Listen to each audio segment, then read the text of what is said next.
prix vont continuer à augmenter. Le chômage repart à la hausse en France. Plus 0,2 points au troisième trimestre selon l'INSEE. Il est à 7,4% désormais. Et on attend aussi ce matin les tout derniers chiffres de l'inflation. Autant de données qui vont être scrutées de très près alors que démarrent les négociations entre industriels et grande distribution. Elles ont été avancées par le gouvernement pour tenter de faire baisser les prix plus vite dans nos rayons. Sauf qu'il n'y aura pas de baisse, Martin Cadoré, seulement une augmentation moins forte.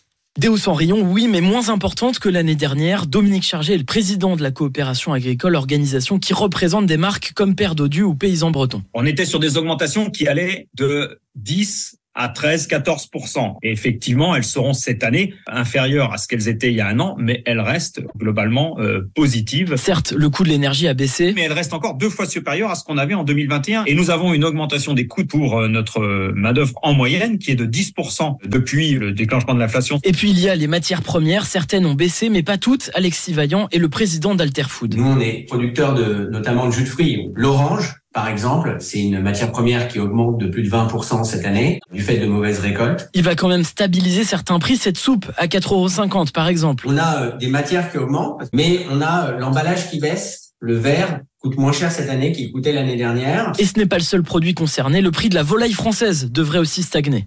Renault annonce ce matin le lancement d'une toute nouvelle